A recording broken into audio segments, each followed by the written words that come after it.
നീ ഇന്നലെ എവിടെയായിരുന്നു? മഹിമയുടെ കൂടെ. ജയിലിലെ ക്ലിനിക്കിൽ അവളെ ഒറ്റയ്ക്കാക്കിയിട്ട് വരാൻ തോന്നിയില്ല. ആരെങ്കിലും അവളെ വീണ്ടും കൊല്ലാൻ ശ്രമിക്കുമെന്ന പേടി എനിക്കുണ്ടായിരുന്നു. ഞാൻ ഗിരിയേട്ടനെ വിളിച്ച് കാര്യം പറഞ്ഞിരുന്നു. വിളിച്ചു പറഞ്ഞതുകൊണ്ട് കാര്യം കഴിഞ്ഞോ?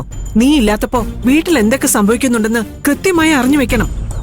ഞാൻ ഇനി മുതൽ ശ്രദ്ധിച്ചോളാം അമ്മേ. മഹിമയ്ക്കിപ്പോ എങ്ങനെയുണ്ട്? ബോധം തെളിഞ്ഞു.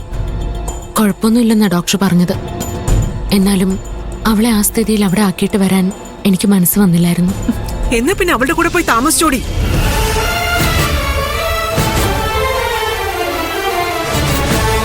അമ്മ എന്താ ഇങ്ങനെയൊക്കെ പറയുന്നേ?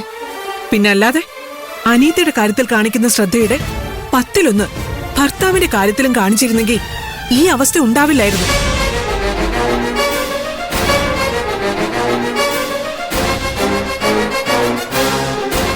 ഏതവസ്ഥയെക്കുറിച്ച് അമ്മ പറയുന്നേ? നീ എന്റെ കാര്യങ്ങൾ ശ്രദ്ധിക്കുന്നത് കുറഞ്ഞിട്ടുണ്ടെന്നാ അമ്മ ഉദ്ദേശിച്ചത്. ആ, അത്രേ ഉള്ളോ?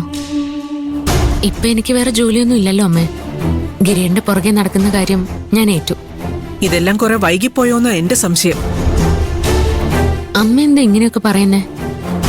നീ അതൊന്നും കാര്യമാക്കാൻ നിൽക്കണ്ട. അമ്മയ്ക്ക് നീ പോലീസ് ജോലി തുടരുന്നോണ്ടുള്ള വിഷമം കൊണ്ട് പറഞ്ഞു പോയതാ. അല്ല, മഹിമയെ കൊല്ലാൻ ശ്രമിച്ചത് ആരാണെന്ന് മനസ്സിലായോ? ആ ജയിലിൽ തന്നെയുള്ള മറിയ എന്നൊരു തടവുകാരിയാ. മറിയെ പോലീസ് ചോദ്യം ചെയ്യുന്നുണ്ട്. ആരാണ് അവളെ കൊണ്ട് അത് ചെയ്യിപ്പിച്ചെന്ന് പറയുന്നില്ല. വ്യക്തിവൈരാഗ്യം കൊണ്ടാണ് മഹിമയെ കൊല്ലാൻ ശ്രമിച്ചെന്നാ അവള് പറയുന്നത്. ഇത്രയും കുറച്ചു ദിവസം കൊണ്ട് മഹിമയെ കൊല്ലാൻ മാത്രമുള്ള ശത്രുത